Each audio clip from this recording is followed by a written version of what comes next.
நீ சிரிக்கிறீங்க, அங்கே மனசுக்குள்ளே என்ன நீங்கள் நினைக்கிறீங்க எனக்கு தெரியும். ஒரு மணி நேரமா? சரி.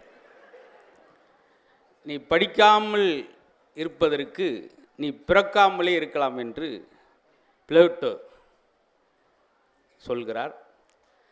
இந்த காற்றுக்கு வாசிக்க தெரியாது, காற்றுக்கு வாசிக்க தெரியாது, இருந்தாலும் அது புத்தகத்தை திருப்புகிறது. சரிங்களா? ஏன் கேட்புட்டிங்கன்னா நீங்கள் கண்டிப்பாக கைதட்டுவீன்னு எனக்கு ஒரு நம்பிக்கை இருந்துச்சு. ரொம்ப சந்தோஷம். எனக்கு கொடுத்துருக்க தலைப்பு பார்த்தீங்கன்னா ஒரு என்னை சார்ந்து எனக்கு ஈஸியான விஷயமாக கொடுத்துருக்காங்க. இந்த நிகழ்வில் நல்ல ஒரு வரவேற்புரையை நல்கி இந்த விழாவை சிறப்பு சேர்த்திருக்கக்கூடிய உதவி ஆணையர் மரியாதைக்குரிய வி கணேஷ் ஐயா அவர்களுக்கும், அதே நேரத்தில் நன்றியுரை சொல்ல காத்திருக்கக்கூடிய மாவட்ட முதன்மை கல்வி அலுவலர் கற்பகம் அம்மா அவர்களுக்கு நன்றி சொல்கிறேன். இது ரொம்ப அறிவார்ந்த சபை. மித்த இடங்களில் நான் பேசுகிறது அது என்னுடைய வேகமாக ஒரு ஃப்ளோவாக பேசுகிறேன். இங்கே நானாக ஒரு ஆன்லைன் எடிட்டராக நானே மாறி அங்கங்கே எடிட் பண்ணி கட் பண்ணி உங்களுக்கு கொடுக்கணும் அந்த அளவுக்கு. ஆனால் ஆச்சரியம், அரங்கம் முழுவதும் நம்பி இருக்கிற மாதிரி அது ஒரு புத்தக திருவிழாவில் கூடியிருக்காங்கன்னா அது சரியான ரொம்ப நெறியான அற்புதமான ரசிகராக இருந்தால் மட்டும்தான் முடியும். ரொம்ப அறிவு சார்ந்த மக்களாக இருந்தால் மட்டும்தான் முடியும். அதுக்கு காரணம் அருமை தம்பி ஒரு மாடர்ன் உடையில் நவீனமாக இருக்கக்கூடிய ஒரு மாணவன் நாவிலிருந்து இவ்வளோ அழகழகான தமிழா லெனின் வர்றாரு, ஈவேரா வர்றாரு, இன்றைக்கு உள்ள பசங்க அது இந்த பகுதியில். இப்போ சமீபத்தில் ஒரு மாதத்தில் நடந்த ஒரு முக்கியமான சம்பவம் தமிழ்நாட்டிலே அதிகமான காணொலியில் வந்தது இங்கே தான். ஆக இங்கே தான் புத்தக திருவிழா நடத்தி ஆக வேண்டும். பார்த்துங்க, 3 கோடி ரூபாய் இன்சூரன்ஸ் கிடைக்கிது. அப்பா இறந்தா 3 கோடி ரூபாய் இன்சூரன்ஸு. இறந்துட்டாருன்னா வேலை மயனுக்கே கிடைக்கிது அப்படின்றதுக்காக அண்ணன் தம்பியும் பேசி இருக்கிறதுலே ரொம்ப கடுமையான விஷத்தன்மையுள்ள பாம்பு எதுன்னு அவங்க ரிசர்ச் பண்ணி 3 மாத முடிவெடுத்து கட்டு விரியம் பாம்பை கொண்டு வந்து பெட்டில் விட்டு அப்பாவே கொன்று அந்த 3 கோடி ரூபாய் வாங்கி அவன் அனுபவிக்கிற விதம் இருக்குது. பார்த்தீங்களா? இந்த அப்பா யார்? ஹோட்டலுக்கு போவார், பசங்க 2 பேரும் கூப்பிட்டுட்டு 3 பேருக்கும் தோசை சொல்லுங்கள். திடீர்னு 2வது போய் எனக்கு இன்னொரு தோசை அப்படின்றான். அப்பா தனக்கு தோசை வேணால் ஒரு இட்லி கொடுங்கன்னு குறைப்பார் தன்னுடைய தேவையை பையை பார்த்துட்டு. மூத்த பையன் அப்பா எனக்கு இன்னொரு தோசைப்பா முருகலா, எனக்கு அந்த இட்லி வேணாம் ஒரு சுடுதண்ணி மட்டும் கொடுங்கன்னு சொல்லி தன்னுடைய தேவையை குறைத்து கொடுக்குற ஒரு அப்பாவே கொடுமையான விஷத்தன்மை உள்ள வச்சு பாம்பை கொண்டுட்டு அதை சம்பாரித்து என்ன செய்ய போகிறான். இப்படியாப்பட்ட இடத்துல தான் புத்தகத்தில் நடத்த வேண்டும். அது எனக்கு கொடுத்துருக்கிறது புத்தகமும் புன்னகையும். அப்படி என்னங்க எனக்கு என்ன இந்த தலைப்புக்கு சம்மந்தம் இருக்குன்னா, என்னை வகுப்புக்குள்ளே வந்தோடனே என்னுடைய ஆசிரியர் பேசாதீங்க முத்து, பேசுனா வெளியே போ அப்படின்னு சொன்ன அதே பள்ளியிலையும், பேசுனா வெளியே போன்னு சொன்ன அதே கல்லூரிலையும் அதே பேராசிரியர் கூப்பிட்டு 1 மணி நேரம் பேசுங்கன்னு சொன்னார். பார்த்தீங்களா? அதுதான் இந்த புத்தகம் என்னை செய்ய வச்சு. வாசிப்பேன் லைப்ரரியில் போய் ஒரு நீண்ட பேப்பரை கொண்டு போய் எழுதி சேகரிப்பேன். அந்த பதிலை கெட்டு குட்டிச்சூராக போகாதுன்னு சொன்னேன். எல்லாம் படித்து என்ன செய்யப்படுற, இதெல்லாம் வீண் முயற்சி அப்படின்னு சொல்கிறவன் வெற்றி பெற்றவன் விடாமுயற்சின்னு சொன்னான். பார்த்தீங்களா? அன்றைக்கி அந்த பகுதியில் எந்த பத்திரிக்கையை வந்தாலும் அந்த பத்திரிக்கையில் வரவேற்புரை தலைமைன்னு சொல்லி பெயர் போடுற அளவுக்கு வந்துச்சு. பார்த்தீங்களா? அதுதான் புத்தகம் ஒரு எளிய மாணவனையும் பெருசாக கொண்டு வரும் என்பதற்கு இதுதான். அதான் அருமை தம்பியை அவங்க அம்மா அழகாக படிப்பு மீது ஆர்வம் கொண்டவங்க. காரைக்குடி கல்லல் நிறையா புத்தகங்களை அடுக்கி அவங்க வாசித்து இந்த ஒரு 3/4 மணி நேரம் பேசியிருக்காருன்னா அது 3/4 மணி நேரம் தயாரிப்பு கிடையாது. கிட்டத்தட்ட 15 வருஷம் உழைப்பு தான் அந்த 3/4 மணி நேரம். அப்படி கடல் அளவு தண்ணியை அப்படி கை கிளாஸில் சுருக்கி கொண்டு வர மாதிரி. ஆக அவங்க அம்மா அவர்கள் வெறும் வழிகாட்டுவராக இல்லாமல் அப்படி போ இப்படி போ அப்படின்னு இல்லாமல் வாழ்ந்து காட்டுவராக இருந்தனால தான் அவங்களும் படிப்பாங்க. ஒரே ஒரு கைதட்டல். அது எதுக்குன்னா இந்த பாயிண்ட்டுக்கு இல்லை, நான் முதல் ஒரு பாயிண்ட் சொல்லல, நீங்கள் பிறக்காமல் இருக்கிறதுக்கு படிக்க அதை யோசிச்சு இப்போ கைதட்டுறாங்க. ஓஹோ, இப்போ நான் சொன்ன பாயிண்ட்டுக்கு 11:45 வீட்டில் உட்காந்து கைதட்டுவாங்க. இந்த புன்னகை வேணும் சார். நாம் எப்பயுமே சந்தோஷமான இடத்துல இருக்க வேண்டும் என்று நினைப்பதை விட நாம் இருக்கிற இடத்தவே சந்தோஷமாக வச்சுக்கிற நினைக்கிறதாங்க இருக்கிறதுலே சிறந்த அறிவாளித்தனம். நிரம்ப எனக்கு சமீபத்தில் சீமானண்ணன் கூட சொல்லியிருந்தாங்க, தமிழ் அவ்வளோ குவியல் கிடக்குப்பா, படிக்க படிக்க அவ்வளோ சொல்லலாம். கண்ணதாசன் மாதிரி தம்பி நிறையா சொல்லிட்டாரு, சொல்லாத ஆட்கள் சொல். நம்மளுக்கு சிறந்த ஒரு மனோதத்துவ நிபுணர் வேணும். இன்றைக்காவது பரவாயில்ல, நிறையா மீடியாக்களில் பார்க்குறோம், காணொலியில் பார்க்குறோம். அன்றைக்கெலாம் காட்டில் வேலை செய்கிறவங்க, டிராய்ட்டில் வேலை செய்கிறவங்களுக்கெல்லாம் துக்கத்தில் துயரத்தில் நீ வாழ்ந்து என்ன செய்ய போகிறன்னு நினைக்கிறவங்களுக்கு கண்ணதாசனுடைய 4 வரிகள் இன்றைக்கி கவுன்சிலிங் போகிறவங்க இல்லையா, அன்றைக்கி ஒட்டுமொத்த தமிழ் மக்களுக்கு ஒரு கவுன்சிலர் இருந்தார் கண்ணதாசன். உலகம் 1000 சொல்லட்டுமே உனக்கு நீதான் நீதிபதி, மனிதன் எதையோ பேசட்டுமே ஓ மனசை பார்த்துக்க நல்லபடி. இப்படி வரிகளை சொல்லி ஆறுதல் படுத்திருக்கிறதாங்க. பார்த்தீங்களா இந்த புத்தக திருவிழா? உண்மையிலேயே எது வெறுமனே போவோம், ஒரு 10 பேர் இருப்பாங்க, ஏதோ ஒரு விஷயத்தை பேசுவோம், ஒரு துணுக்க பேசுவோம், ரசிப்போம், சிரிப்பும் இல்லாமல் உட்கார்ந்தது போக நின்று கொண்டு ரசிப்பது. நானும் நிறையா புத்தக திருவிழாவுக்கு போயிருக்கிறேன். அது திருவள்ளூரில் ரொம்ப சாத்தியம் பண்ணியிருக்கீங்க, உங்களுக்கெல்லாம் பெரிய பாராட்டுகள். இந்த மாதிரி செய்தியெல்லாம் ஊடகத்தில் கொண்டு வர ரொம்ப நல்ல பணிகள். ஏன்னா இன்றைக்கி நெகட்டிவான விஷயந்தான் வேகமாக பரவுது. பாசிட்டிவான விஷயமே தமிழறிஞர் மணி பேசுகிறார். யாராவது கேட்குறீங்களா? சுகிசிவம் ஐயா அவர்கள் காணொலி அழகழகான விஷயம். ஏன் என்னுடைய அன்பு தம்பி அவ்வளோ விஷயங்களை படைக்கிறார் பார்க்குறோமா? கிடையாது. அதுவும் தாய்க்குழுங்க உங்களை தான் சொல்லும். நீங்கள் வேகமாக சமைக்கிறதெல்லாம் எதுக்கு? வீட்டுக்காருக்கு சாப்பிட்றக்கா? வேகமாக சமைச்சு ஸ்டேட்டஸ் வைக்கணும். நீங்கள் சமைச்ச ஸ்டேட்டஸ் வச்சா லைக்காக வருது, ஆனால் வாயில் வச்சா வாந்தியாக வருது. எனக்கு இன்ன வரைக்கும் அந்த குழப்பத்திலேருந்து என்னால் வெளியே வரவே முடியலை. சார், புத்தகமும் புன்னகையும் சொல்லியிருக்கீங்களே, தனக்காக தான் குடும்பம் உண்டு, தனக்காக மட்டும் வாழ்பவர் இறந்து போயிட்டார்னா அவர் செத்தார்னு சொல்லுவாங்க. தனக்காக மட்டும் இல்லாமல் பிறருக்காகவும் குடும்பத்தையும் சமூகத்தையும் பார்க்குறவர் இறந்துட்டார்னா அவர் இறந்தார்னு சொல்லுவாங்க. தனக்காக தான் குடும்பத்துக்காக கூட இல்லாமல் பிறருக்காக மட்டுமே வாழக்கூடியவர் தான் காலமானார்னு வாங்க. 3 காலம்: கடந்த காலம், நிகழ்காலம், வருங்காலம். நீங்கள் நினைக்கலாம், இத்தனை மணிக்கு இந்த பாடம் நான் எடுக்க வேண்டிய அவசியம் வேணுமா? வந்தேன்னா குருவி ஜோக்கு 3 சொல்லுங்கள், டாக்டர் ஜோக்கு ஒரு 4 சொல்லுங்கள், குந்து நாப்பில் வண்டி ஏறி மதுரை பக்கம் போங்க அப்படின்ட்டு இருக்கக்கூடாது. சில விஷயங்கள் நாங்கள், ஏன்னா எங்கிட்ட நீங்கள் நகைச்சுவை எதிர்பார்க்குறப்ப அதுக்கு இடையில் இந்த குழந்தையெல்லாம் மருந்து சாப்பிடாம ரொம்ப அடம் பிடிப்பான். அவனுக்கு என்ன செய்வாங்கன்னா அப்படி கருப்பட்டியை கலந்து கொடுப்பாங்க, வாழைப்பழத்துக்குள்ளே மாத்திரை வச்சு கொடுப்பாங்க. அது மாதிரி இந்த நகைச்சுவைகளில் ஏதாவது ஒரு விஷயத்தை உங்களுக்கு சொல்லணுன்றதான் எங்களுடைய பெரிய ஆசை. ஆக வெறுமனே வெளியிருந்து பார்க்குறவங்களுக்கு தெரியும், என்ன சிரிக்கிறனால என்னங்க அது என்ன வெட்டி நேரத்தை வேஸ்ட் பண்ணுறாங்க அப்படி சொல்கிறால் தாங்க ஆபத்து. குட் ஃபீலிங் சொல்லக்கூடிய பாசிட்டிவான எண்ணங்களை உருவாக்கக்கூடிய 4 ஹார்மோன்கள் சுரப்பது சிரிப்பதன் மூலம் மட்டுமே. எண்டோர்பின் ஒரு அமிலம், செரோட்டின், இன்னும் 2 அமிலம் இருக்குது. ஏன்னா நம்ம பாட்டுக்கு எதாவது ஒன்று சொல்லி அதை யூடியூப்பில் இன்றைக்கி அதை இப்போ நான் 3/4 மணி நேரம் தம்பி 3/4 மணி நேரம் பேசினது யாரும் பாசிட்டிவாக போட மாட்டாங்க. அது ஏதாவது ஒரு சின்ன பிழை வந்திருக்கும். மேடையில் செய்த காரியத்தை பார்த்தீர்களா, பார்த்தீங்களா, இப்படி தான் இருக்குது. அதனால தான் எங்கே பார்த்தாலும் நேர்மறை, இந்த 2026 நேர்மறை எண்ணத்தோடு நம்ம தொடங்கணும் சார், பாசிட்டிவாக. எனக்கு ஆச்சரியம், இந்த கொரோனா டயத்தில் எல்லாரும் என்ன ஒரு 2 வருஷம் பொழப்பு கெடுத்துச்சு சார், கொரோனா வந்து அசவாப்பு இப்படியே பேசுகிறோமே, அதை யாராவது பாசிட்டிவாக எடுத்தோமா சார்? கொரோனாவில் கணவன் மனைவி பேசிக்கிறதுக்கு ஒரு வாய்ப்பு இப்படி தான் உருவாக்கணும். நெகட்டிவ்குள்ளேருந்து ஒரு பாசிட்டிவ் உருவாக்கணும் சார். குழந்தை என்ன படிக்கிறான்னு தெரிஞ்சுக்கிறீங்க. அவன் ஒரு டிராயிங் வரைஞ்சிட்டு நிற்பான் சார், 2-3 நாள் அப்பாட்ட காமிக்கணும் சொல்லி அழகான ஒரு டிராயிங் வரைஞ்சிட்டு, நான் ஃபஸ்ட்டு ப்ரைஸ் வாங்கினேன் டாடின்னு கேட்க வருவேன். ஒரு ஃபோனில் பேசிக்கிட்டு ஒரு கையில் வாங்கி நல்லா இருக்கு அப்படின்றார். அந்த குழந்தை உணர்வுக்கும் தம்பி சொன்ன மாதிரி உணர்வுக்கும் மரியாதை கொடுங்கள். குழந்தைகள் தினம் வருஷத்துக்கு ஒரு நாள் கொண்டாடாதீர்கள், குழந்தைகளை தினம் தினம் கொண்டாடுங்கள். எடிசன் அவங்க அம்மா ஸ்கூலில் சேர்த்து விட்டோடனே அவனை ஒரு 4-5 நாள் பார்த்துட்டு அந்த வாத்தியார் என்ன செஞ்சா தெரியுமா, இவனை தேர்த்த முடியாதுன்னு சொல்லி ஒரு பேப்பரில் எதற்கும் லாயக்கற்றவன் இவர் ஒரு முட்டாள், இவனுக்கு சொல்லித்தர முடியாது அப்படின்னு ஒரு பேப்பர் எழுதி உங்கள் அம்மாட்ட கொடுத்துறான். அம்மா என்னம்மா எழுதியிருக்காங்க? சார் என்ன எழுதியிருக்காங்க? அதை பார்த்துட்டு சொல்ல முடியுமா? நீ ஒரு முட்டாள்ரா, உனக்கு எதுவுமே வராது, இவனை படிக்க வைக்க முடியாதுன்னு எழுதியிருக்கான்னு சொல்ல முடியுமா? அதுதான் அம்மா, அதான் பாசிட்டிவிட்டி. தம்பி நீ பெரிய அறிவாளியாமடா, உனக்கு பாடம் சொல்லித்தருக்கு வாத்தியாருக்கு அறிவில்லையாமடா அப்படி சொல்லிட்டு அந்த பேப்பரை ஒரு புத்தகத்தில் வச்சுட்டாங்க.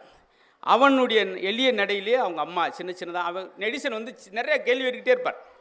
ஏம்மா எதுக்கு அந்த கோழி போய் அந்த முட்டையில் படுத்துருக்கு கேட்டுக்கிட்டே இருப்பார் கேள்வியாக. சின்னதாக அம்மா தனக்கானதாக சொல்லி கொடுத்ததுனால தான் உலகத்தில் இப்படி ஒரு விஞ்ஞானி 1200 கண்டுபிடிப்புல கண்டுபிடிச்ச ஒரு விஞ்ஞானி இருக்கான்னா அது எடிசன் சார். அந்த வார்த்தை அவன் காதில் கேட்டுன்னா அது உருவாக்கி இருக்குமா? அந்த வீடு காலி பண்ணும்போது அந்த பேப்பரை அந்த எடுக்கும்போது அந்த பேப்பர் எடுத்து பார்க்குறான். எதற்கு லாய்க்கற்ற முட்டாள் அப்படின்ற அந்த பேப்பர் இருக்குது, அதை பார்க்குறாரு. பார்த்தீங்களா அம்மா எப்படி நம்மளை பாசிட்டிவாக வளர்த்துருக்காங்க. குழந்தைய கூட அப்படி தான் வளர்க்கணும். நான் ஒரு வார்த்தை அந்த பார்த்தீங்களா இங்கே முன்னுக்கே இருக்காங்க 2 பேர் மருத்துவர். தம்பி சொன்னார் இல்லையா, 2 பேர் மருத்துவர், தான் குழந்தையும் மருத்துவர் அப்படின்ற எண்ணம் இல்லாமல் அவனுக்கு ஒரு புதுமையான அழகான பெயரை வைத்து இந்த கெட்ட போட்டு கொண்டு வந்து உட்கார வச்சுருக்காங்களா, பெரிய முன்னோடி. அந்த பெற்றோர்களை பெருசாக வணங்குகிறேன், பாராட்டு. ஒரு குழந்தை பிறக்கும்போது குழந்தை பிறக்கிறதுக்காக ஒரு அம்மா அழலாம், பிறந்த பின்னாடி அவனை நினச்சி ஒரு அம்மா அழக்கூடாது. அதுக்கு தான் இந்த சம்பவங்களை சொன்னேன்.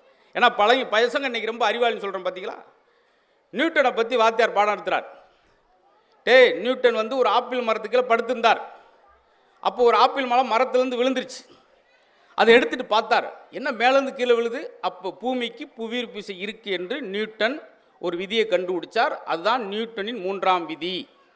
கீழே ஒருத்தன் ஆப்பிள் பழம் விழுந்தனால நியூட்டனின் 3ஆம் விதி உருவாச்சு.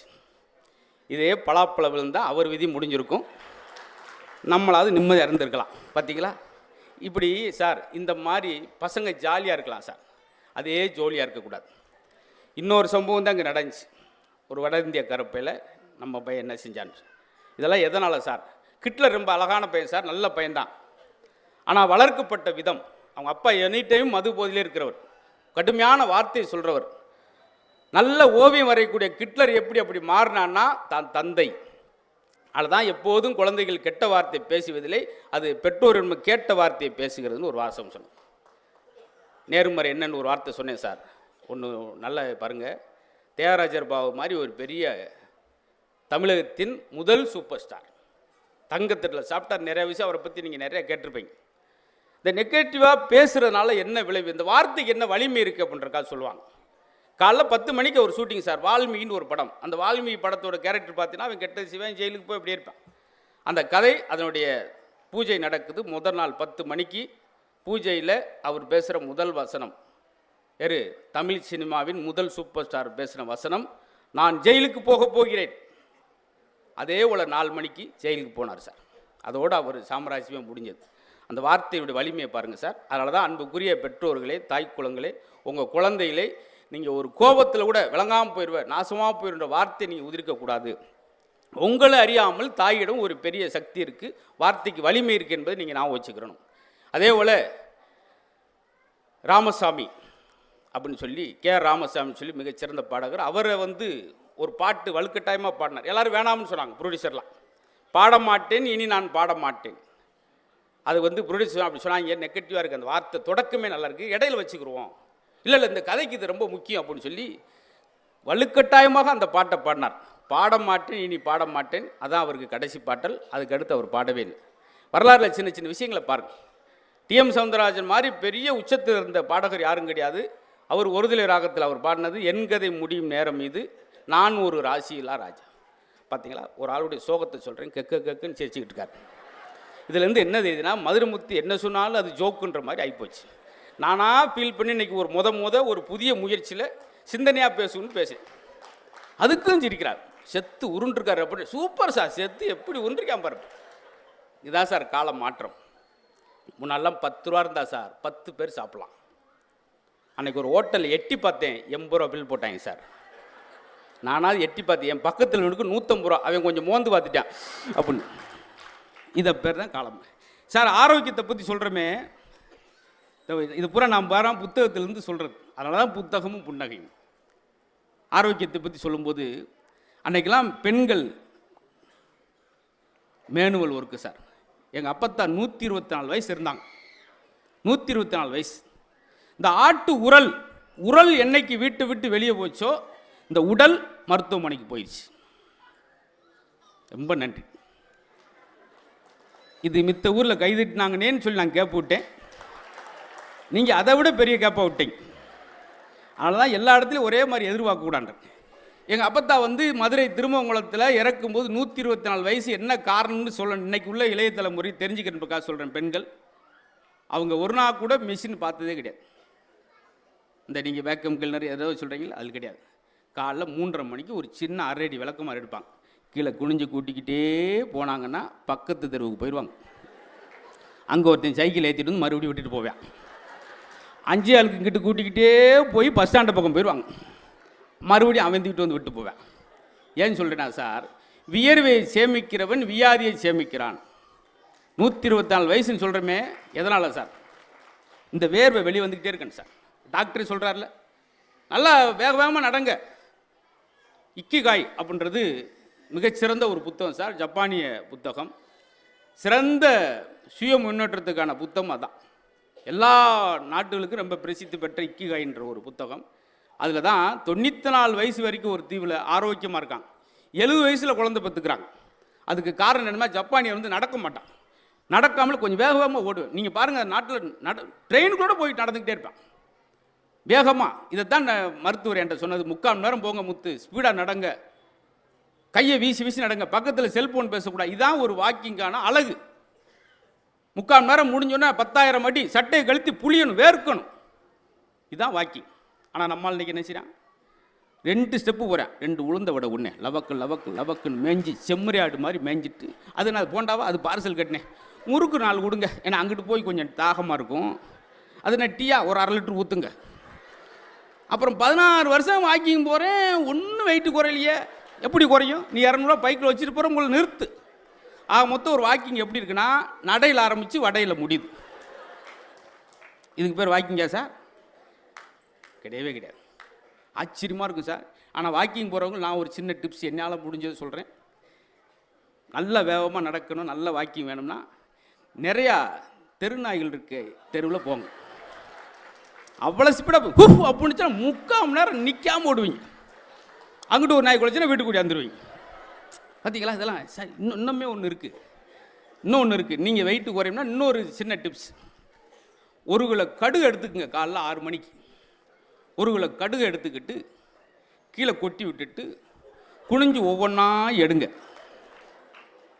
அந்த காமெடி நல்லா இருந்துச்சு, அதோடு நிறுத்தியிருக்கலாம். இதை சொல்லி அதை விட இதை ஸ்கோப் வாங்குறேன்னு சொல்லி தற்பெருமையில் இருக்கிற பேர், என் பேரை வேறு யாரும் கெடுக்க வேணாம், நானே கெடுத்துட்டு போனாத்தான். பார்த்தீங்களா சார்? ரசிக்கணும் சார். நான் முந்தின நாள் ரசித்தது சொல்கிறேன் சார். புத்தகங்களோடு நீங்கள் வாசிப்பதும், நல்ல இசை, மெல்லிசான இசையை கேட்பதும், கண்ணில் தண்ணி வர அளவுக்கு குலுங்கி சிரிப்பதும் உங்களுக்கு வாழ்நாளில் 5 ஆண்டுகளை நீட்டுகிறது. நான் வெறுமனே இங்கே வந்து பேசுகிறோம், நகைச்சுவாக பேசுகிறோன்றத யாரும் வீண் நினைச்சிட வேணாம். கவி பேரரசு தான் சொல்கிறார், எந்தெந்த வீட்டு திண்ணையெல்லாம் சிரிப்பொலி கேட்கிறதோ அந்த வீட்டு திண்ணையில் மரணம் வந்து உட்கார்வதே இல்லை. உன்னுடைய சிரிப்பின் நீளம் எவ்வளவோ அதுதான் உன்னுடைய ஆயுளின் நீளம்.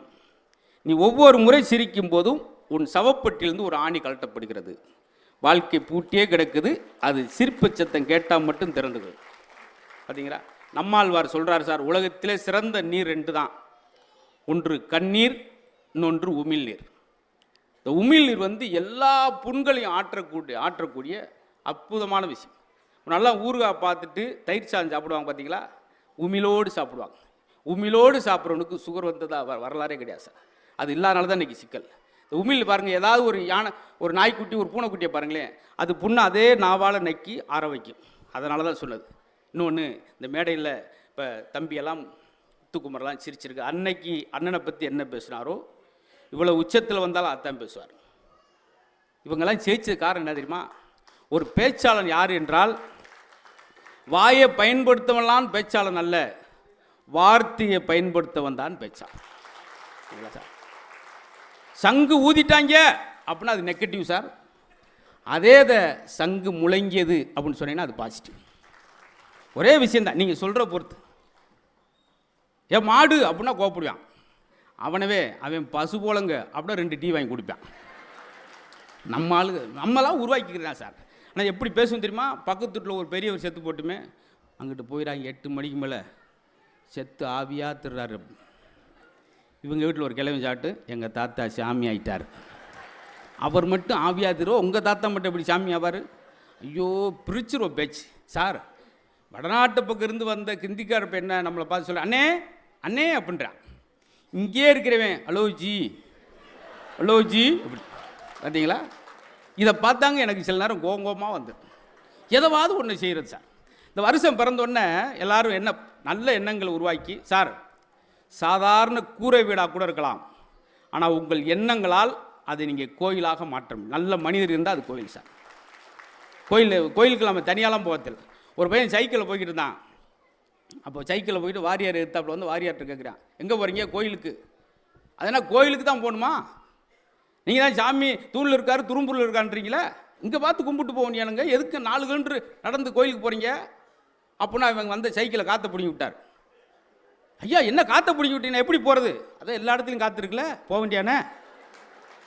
அவன் பதில் அவனே இப்படிலாம் மேடை இருந்துச்சு சார். மேடை பேச்சு இப்படி இருந்துச்சு. வாரியார் பேசும்போது திடீர்னு வந்து அவர்கிட்ட கேள்வியெல்லாம் கேட்பான்.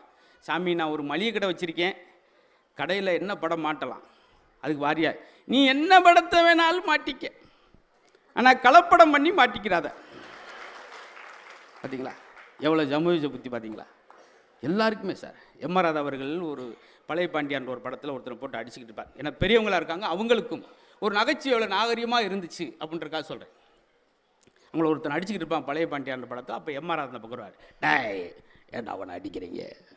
ஐயா கொடுத்த கடனை திருப்பி தர மாட்டேங்கிற. ஐயா ஏன்டா கொடுத்தீங்க? ஐயா இல்லேன்னு கேட்டேன், கொடுத்தோமுங்க. இல்லாவன்ட்டு கொடுத்தா எப்படா திருப்பி தருவேன்? இவ்வளோ நாளாக அந்த கடன் பிரச்சனைக்கு காரணத்தை கண்டுபிடிச்சிங்களா? அவன் இல்லைன்றானே, கொடுத்தா எப்படியா திருப்பி தருவேன்? எப்படி அழகா இன்ன வரைக்கும் நம்ம கேட்கல பாருங்க. போன வாரம் பார்த்தீங்களா ஒருத்தன் கடன் கேட்டு போய் ஆத்தாட்டியே கடன் கேட்குறியாடா அப்படின்னு சொல்லி ஓடியான்ட்டேன். பார்த்தீங்களா? ஆச்சரியமாக இருக்கும். அதனால் நல்ல சபை. எனக்கு இந்த மாதிரி சிரிச்சிட்டிங்கன்னா போதும் சார், உங்களுக்கு நோய் நொடியே கிடையாது. ஏன்னா எல்லாம் எங்களுக்கு வந்துடும்ல. உங்களை எப்போ சிரிக்க போகிறீங்க, எதுக்கு சிரிக்க போகிறேன்னு அங்கே உட்காந்து நான், இது சாதாரண விஷயம் சார். பார்க்கும்போது ஈஸியாக தெரியும் கீழேருந்து. அவ்வளவு சில பேச்செல்லாம் பார்த்தா பயமுடுத்துவாங்க. அன்றைக்கெலாம் ஒரு நண்பர்கிட்ட பேசும்போது மேடையில் பேசுகிறார், நானும் நண்பரும் ஒரே தட்டில் சாப்பிட்டிருக்கிறோம், ஒன்றாக படுத்து தூங்கியிருக்கிறோம், இன்றா நேற்றா 35 ஆண்டு கால நட்பு, எங்கள் நட்பை போல சொல்ல முடியாது. கீழே குனிஞ்சு உங்கள் பேர் என்ன அப்படின்னு இருக்காரு. ஐயா ஒரே தட்டில் நீங்கள் படுத்து பாய் உருளும்போது கேட்க வேணாம் ஐயா. ஆனால் சார் இந்த இதிகாசத்தில் ஒன்று எடுத்துக்கிறேன் சார். அப்படியே பாலைவனத்தில் ஒருத்தனுக்கு தண்ணீரை எப்படி செலவழிப்பான்னு சிக்கனம், அது மாதிரி ஒவ்வொன்றுக்குள்ளேயும் ஒரு சிறப்பு இருக்குது சார். கம்பராமாயணத்தில் நட்பை பற்றி ஒரு அழகான விஷயம் இருக்குது சார். உண்மையிலே இதுக்கெல்லாம் நீங்கள் கண்டிப்பாக கைதட்ட போகிறீங்க. இது என்னென்னா என்னை நானே ஆசுவாசப்படுத்திக்கிறது. தட்டுறங்களே தட்டலையோ என்னை மூலம் ஒரு சாங் கொண்டு பண்ணிட்டு அப்புறம் அந்த பாயிண்ட்டை சொல்கிறோம். குகன் ராமருடைய நண்பன் வந்து குகன் ராமரை பார்ப்பதற்கு வாங்கிட்டு வரேன் சார் 2 பொருள். நம்மளாம் என்ன வாங்கிட்டு போவோம்? ஆனால் குகன் ராமனுக்காக வாங்கிட்டு வந்து என்ன தெரியுமா? மீனும் தேனும். ராமர் பார்த்துட்டு இப்படி ஒரு காம்பினேஷன் நம்ம பார்த்ததே இல்லையா? ஏயா மீனும் தேன் என்னையா நீ இவ்வளோ ஒரு நண்பன்னு எதுக்கு அதை கொண்டு வந்தேன்ருக்கு குகன் சொன்னார் சார். இந்த உலகத்திலே ரொம்ப ஆழத்தில் கிடைக்கக்கூடியது மீன். இந்த உலகத்திலேயே மலையில் மிக உயரத்தில் கிடைக்கக்கூடியது தேன். என்னுடைய நட்பின் ஆழத்தையும் என் நட்பின் உயரத்தையும் சொல்வதற்கு தான் நான் மீன் தேன். இந்த ஒரு விஷயம் படித்தோம்னா நண்பர்கள் எப்படி இருக்குன்றதுக்கு ஒரு விஷயம் முடிஞ்சு போச்சு. பார்த்தீங்களா? ஒவ்வொன்றுக்கும் சகோதரர்கள் எப்படி இருக்க வேண்டும் என்பதை சொல்வது ராமாயணம், சகோதரர்கள் எப்படி இருக்கக்கூடாது என்று சொல்வது மகாபாரதம். நீங்கள் சொல்கிறீங்க இல்லையா புத்தகம் புன்னகை. எனக்கு ஒவ்வொரு கதையிலும் ஒரு சின்ன கற்றுக்கிட்டேன் சார். துரோணாச்சாரியார் தான் வில்வித்தையில் பெரிய ஜாம்பவான். கௌரவருக்கும் பாண்டவருக்கு அவர் தான் சொல்லித்தராரு. முன்னாடி ஒருத்தர் நிறுத்தி வில்லை கொடுத்து, அந்த மரத்தை பார், மரம் தெரியுதா? தெரியுது. அங்கே இருக்க கிளை தெரியுதா? தெரியுது சாமி. அங்கே இருக்கிற கிளி தெரியுதா? தெரியுது குருவே, தெரியுது. ஒன்றும் தெரியுதுன்றான். கிளியோட கழுத்து தெரிகிறதா? தெரியுது குருவே, தெரியுது. அப்போ அம்பை இழுத்து விடுறான். கிளி ஒருக்கு 3 கிலோமீட்டர் கிட்ட போதும். அடுத்து வர்றார், கேட்குறார் அதே துரோணாச்சார், மரம் தெரிகிறதா? தெரியல குருவே. சுற்றி இருக்கலாம் சந்தோஷம் போச்சுடா, இனி நம்ம தான் வின்னர். கிளை தெரியுதா? தெரியல. ஆத்த அடி இவன் வில்லு விட்டு. அங்கே இருக்க கிளி தெரியுதா? இவன் இன்னும் அவ்வளோதான். கிளியோட கழுத்து தெரிகிறதா? தெரிகிறது. அம்பை விட்டான். கிளி 2ஆக போச்சு. அவனுக்கு வேறு எதுவும் தெரியல சார், கிளியோட கழுத்து மட்டும்தான் தெரியுது. இதுதான் நோக்கம். உன்னுடைய நோக்கம் எதுவாக இருக்கிறோ அதில் தான். இதை நான் படித்த பின்னாடி தான் சார் மிகச்சிறந்த சிங்கமாக இருந்தால் கூட ஒரே நேரத்தில் 2 மானை விரட்டுச்சுன்னா ஒன்றையுமே பிடிக்க முடியாது. நோக்கம் ஒன்றாக இருக்க வேண்டும் என்பதை படித்த பின்னாடி எனக்கு இதன் மேலே வரும். இப்படி ஒரு சின்ன சின்ன கதை நம்மளை மாற்று சார். ரஸ்கின் எழுதிய புத்தகம் தான் மகாத்மா காந்தியை உருவாக்கியது. அன்னை தெரசா, இந்த இந்தியாவே கொண்டாடுற அன்னை தெரசாவை உருவாக்கியது ஒரு புத்தகம் கிடையாது சார். ஒரு புத்தகத்திலோட ஒத்த வார்த்தை தான் இந்த உலகத்துக்கு அன்னை தெரசாவை தந்தது. ஒரு ட்ரெயினில் படிச்சுக்கிட்டு போகிறப்போ ஒரு வாசகத்தை படிக்கிறாங்க. இந்த பூமியில் நீ பிறந்ததற்கான கூலி தான் நீ பிறருக்கு செய்யும் சேவை. இந்த ஒத்த வாசகம் அன்னை தெரசா உருவாக்கி. அப்போ மாணவர்கள் யோசிச்சு பாருங்களேன் சார், ஒரு வாசகம் ஒரு ஆளை உருவாக்குன மாதிரி இந்த மாணவர்களுக்கு எவ்வளோ விஷயம். என்னை கேட்பாங்க பார்த்தீங்களா, தம்பி சொன்னார்ல, அசத்த பேரில் பார்த்தேன் 200 வாரங்கள் தொடர்ச்சியாக பேச நான் தான் முதல்ல பேசணும், தப்பி தேறி முதல் எபிசோடு ஏதாவது உளறிட்டேன்னா அந்த எபிசோடே எண்ணிட்டு தான் வேஸ்ட்டாக போச்சு சொல்லிடுவாங்க. அந்த வாசிப்பு இன்றைக்கி நான் நின்று பேசுகிறேன் பார்த்தீங்களா, அதுக்கு காரணம் அவ்வளோ வாசி. இப்போ மாதிரி அப்போ காணொலி கிடையாது, யூடியூப் கிடையாது, யூடியூப்பில் பார்த்தெல்லாம் பேச முடியாது. அப்படி ஒரு கஷ்டம். அன்றைக்கெல்லாம் என்னடா நம்மளை எல்லா வாரமும் பேச வைக்கிறாங்களே ஒரு சலிப்பாக இருந்துச்சு. ஆனால் அந்த உழைப்பு, அந்த கஷ்டம், எவன் ஒருவன் புண்பட்டவனோ அவன் தான் பண்பட்டவனாக மாற முடியும் அப்படின்றதுக்கு துளையை தாங்குகிற மூங்கில் தான் புல்லாங்குழலாக மாறும். ஒவ்வொரு ஓட்டையாக போன தட்டிக்கு அமைதியாக இருக்கும். அவசரப்பட்டு உடஞ்சின்னா விறகுக்கு போயிடும். உளியோட வலியை தாங்குகிற கற்கள் தான் ஆலயத்துக்குள்ளே கோயிலாக கருவறைக்குள்ளே போகும். உடஞ்சி போகிறது இங்கே போயிடும் மாதிரி. எங்கள் அப்பா இருக்கும்போதே கணக்கு வாத்தியார் என்னை அடிச்சிட்டார். எங்கள் அப்பா என்னை இது வரைக்கும் அடித்தார், அவருக்கே சங்கடம். ஆனால் வாத்தியார் அடித்தாருன்னு நாங்கள் அன்றைக்கி வருத்தப்பட்டோம். அந்த ஒவ்வொரு அடியும் தான் இன்றைக்கி நின்று ஒரு இதில் சிறப்பு விருந்து நான் கூப்பிட்றதுக்கு வந்துருக்கு பார்த்தீங்களா. ஆனால் இன்றைக்குள்ள மாணவருக்கு அது ஒரு அவமானமாக நினைக்கிறாங்க பார்த்துருக்கீங்களா. அதுவும் இங்கே தான் நடந்துச்சு. அதையும் கூட அந்த கதையும் சொல்லிடுறேன். ஒரு பிடி வாத்தியார் திட்டான்றக்கா அவங்க அப்பாவுக்கு ஃபோன் பண்ணி அந்த ஆசிரியரை பஸ் ஸ்டாண்ட்லேயே அடித்த சம்பவம் இங்கே தான் நடந்துச்சு திருவள்ளூரில். இப்படி இந்த புத்தக திருவிழா இன்னும் இதோடு இல்லாமல் இந்த அரங்கம் போதான்ற அளவுக்கு இன்னும் மக்கள் வரணும் சார். வந்து இந்த அருமையான தம்பி இளம் வயதில் வெற்றியாளர், வேறு ஒன்றும் ரோல் மாடலுக்கு காரல் மார்க்ஸே பாருங்கள், லெனினே பாருங்கள், சாக்ரடிஸை பாருங்கள், மேடையில் இருக்கிறவே பாருங்கள் அவங்க எப்படி வந்து ஒரு குட்டி கிராமத்தில் கல்லுன்ற ஒரு பகுதியில் சாதித்து தொடுற துறை பூரா அந்த பேச்சாற்றல் பார்த்திங்களா, அவ்வளோ வாசிப்பு சார். அது மாதிரி நம்ம குழந்தைகளும் எல்லா குழந்தைகளுக்கும் ஒரு அடையாளம் இருக்குது. நம்ம தான் எனர்ஜியான வார்த்தையை குழந்தைகளுக்கு பெற்றோர்கள் சொல்லணும் சார். காலைல குழந்தை எழுப்பும் போதே வீரியமிக்க வாசகத்தோடு எழுப்புங்கள்.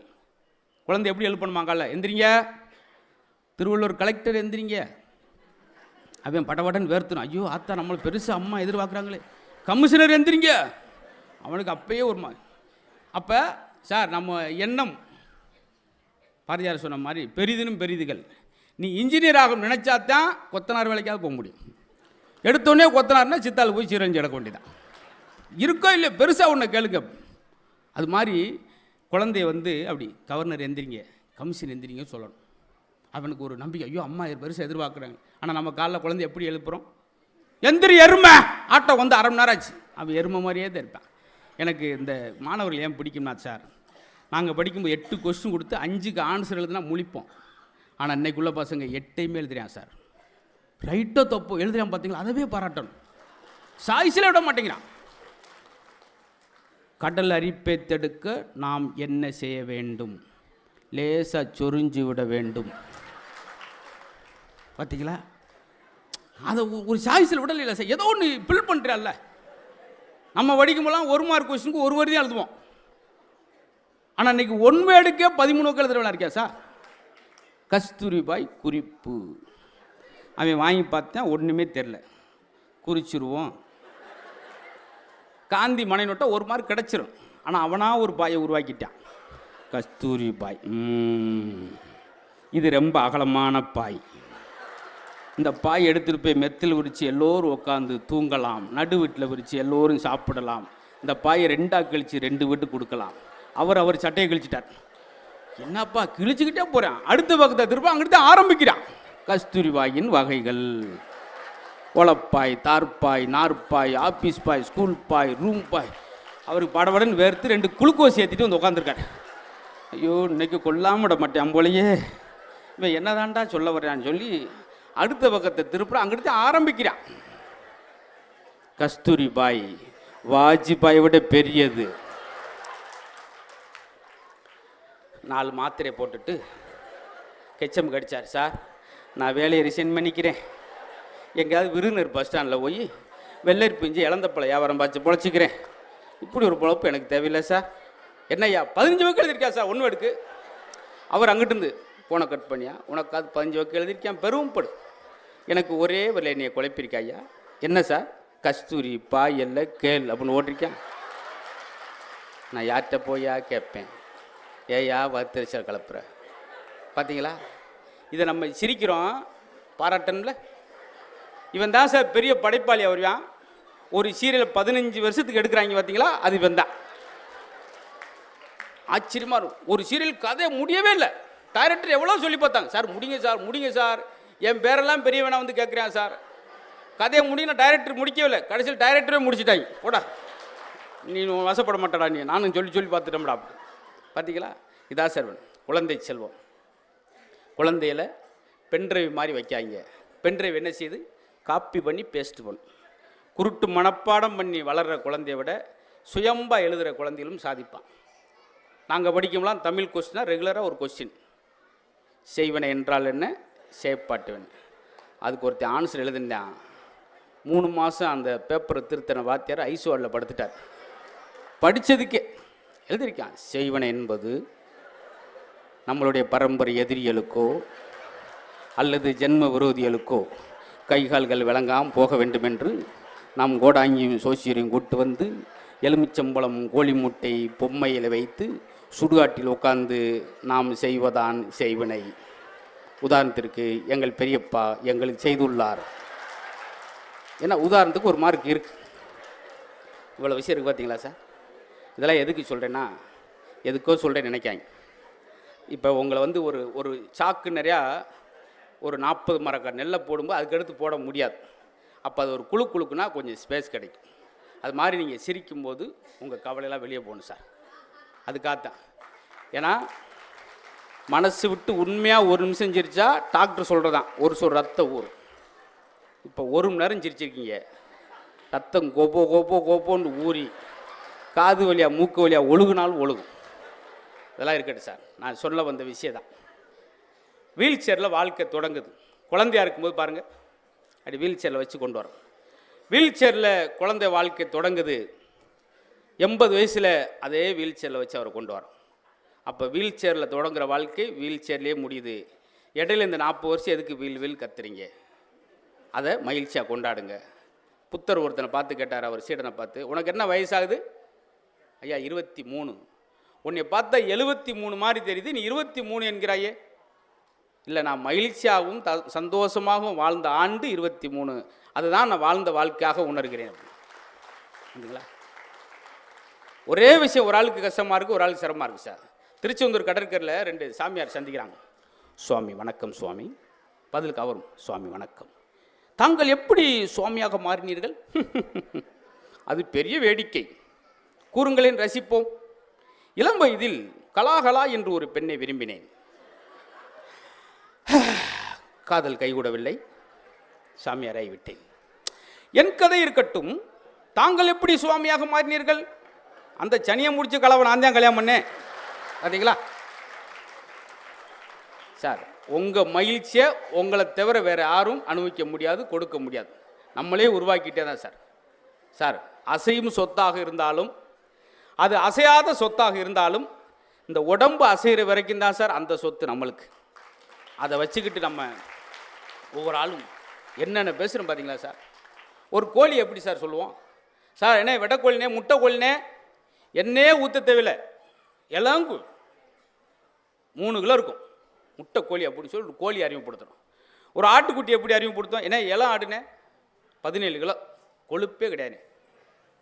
மனுஷனை எப்படி அறிமுகப்படுத்தும், என்ன முனியாண்டினே 53 கிலோண்ணே, நெஞ்செலும்பு நல்லா இருக்கும்னே, சுவரொட்டிலாம் சூப்பராக இருக்கும்னே, அப்படியா சொல்லி அறிமுகப்படுத்துவோம். 6 அடி உயரம் இருந்தால் கூட சிரிக்காத மகனுச்சுன்னா அவன் ஒரு உம்னா மூஞ்சிங்க. பாட்டுங்களா, எல்லா இடத்துலையும் மேடையில் அழகுக்காக வைக்கிறது பூக்களை வைக்கிறாங்க. எதுக்கு? ஏன் எல்லாருக்கும் பூக்களை பார்த்தோன்னு பிடிக்கிறா? சிரித்து கொண்டே இருப்பதனால் பூக்களை எல்லோருக்கும் பிடிக்கிறது. நீங்களும் சிரித்து கொண்டே இருங்கள், மக்கள் சிரிக்க வைக்கும் பாருங்கள். இந்த சமூகத்தில் பெரிய மாற்றத்தை உருவாக்குனவங்களாம் சாதனையாளர். கொடைவள்ளல் எம்ஜிஆர் என்றும் அவர்கிட்ட போய் ஒருத்தன் உதவி கேட்டால் அடுத்து எவன்ட்டுமே உதவி கேட்காத அளவுக்கு கொடுப்பாருன்னு சொல்கிறோம். அவர் கற்றுக்கிட்டதே ஒரு நகைச்சுவாளர்கிட்ட தான். என்எஸ் கிருஷ்ணன் அவர்கள் சொல்லி தான் எம்ஜிஆரே பிறருக்கு கொடுக்கணும், ஒரு நகைச்சுவாளர் சொல்லி தான் ஒரு கதாநாயகனே உருவானார். இதெல்லாம் வரலாறுல சொல்கிறோம். இப்போ இப்படி ஒரு சபை எல்லா இடத்துலையும் எங்களுக்கு அமையாது. நல்ல அழகாக உட்காந்து ஒவ்வொரு விஷயத்தையும் இதே நகைச்சுவை கஸ்தூரிபாய் ஜோக்கை ஒரு இடத்துல சொன்னேன். என்னாச்சுன்னு தெரியுமா? அதோடு என் கஸ்தூரிபாய் ஜோக்கு அன்னைக்கூட முடிஞ்சு. எல்லா இடத்தையும் சார் எங்கே பேசுகிறோம்ன்ற முக்கியம் இல்லை சார், யாரிடம் பேசுகிறோம் என்பதான் முக்கியம். நல்ல ரசிகர்கிட்ட, நல்ல ரசனை உள்ளாட்ட அவர் நல்லா பேசுகிறாருங்க யார் சொல்லுவான்னு தெரியுமா? நல்லா ரசித்தவனால தான் அதை சொல்ல முடியும் சார். உலகத்திலே சிறந்த ரசனையாளர் யார் தெரியுமா? டிகேசி ரசிகமணி. அதற்கு ஒரு காரணத்தை சொல்கிறேன்.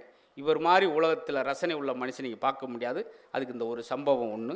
அவர் பேரன் இறந்ததுக்கு கவிஞர் நாமக்கல் ராமலிங்கம் பிள்ளைகிட்டேருந்து ஒரு இரங்கல்ப்பா ஒரு கவிதை வருகிறது. அதை படிச்சுட்டு என்ன சொன்னார் தெரியுமா? டிகே ரசிகமணி அவர்கள் நல்லா இருக்குது, நல்லா எழுதியிருக்காங்களாம் சொல்ல, இதுதான் ஒரு ரசனையின் உச்சம். அவர் அந்த கவிதை இரங்கல்ப்பா படிச்சுட்டு சொல்கிறாரு, இப்படி ஒரு தமிழில் ஒரு அழகான இரங்கல்ப்பா வரும்னா நான் இன்னொரு பேரனையும் இழக்க தயார்னு ஒரு மனுஷன் சொல்கிறான் சார். அந்த ரசனை வேணும் சார். நான் முந்தின நாள் ரசித்ததை உங்களுக்கு அப்படியே சொல்கிறேன்.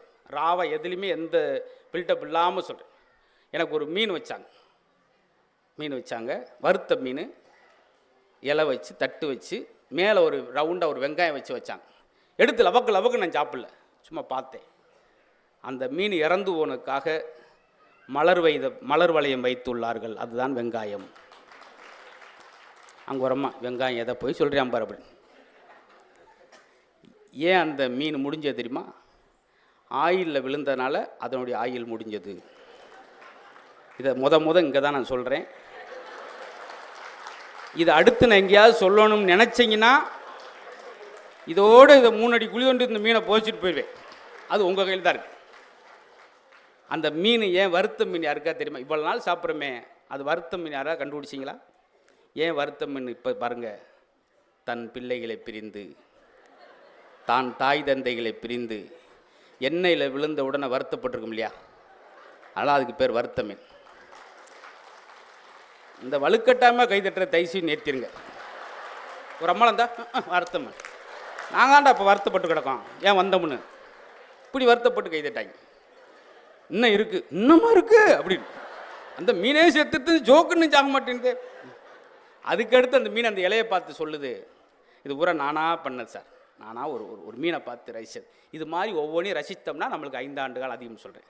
அந்த மீன் அந்த இலையை பார்த்து சொல்லுது, நீயும் வாழலை, நானும் வாழலை.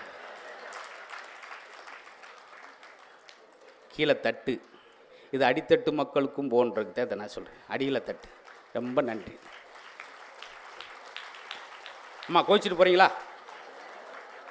வருத்த மீனுக்கு அவங்க வருத்தப்பட்டாங்க, அந்த மீன் வருத்தப்பட்டுச்சுன்னு அவங்க வருத்தப்பட்டான் பாவம். இப்படி சின்னதாக சார் பாலியல் தொடங்குகிற வாழ்க்கை பாலியலே முடிகிறது சொல்கிறோம். ஆனால் நான் நேரத்தை எப்பயுமே இந்த கவனிக்க மறந்துடுவேன். ஆனால் நல்ல எனக்கும் சரி என் தம்பிக்கும் சரி எல்லா இடத்துலையும் இப்படி பேசிட முடியாது. இவ்வளோ நேரம் நான் 10 நிமிஷத்தில் முடிச்ச இடமும் உண்டு, பேசாமல் இந்த பக்கம் ஏறி அங்கிட்டு இறங்கின இடமும் உண்டு. அப்படியெல்லாம் நடந்திருக்கு. அன்றைக்கெலாம் நான் கேட்கவே இல்லை. இதான் அழகாக வந்தாங்க, தம்பிக்கு அழகான புத்தகங்கள், அந்த புத்தகத்தை பூரா தம்பி படிச்சுட்டு அடுத்த வாரமே பேசிடுவார்.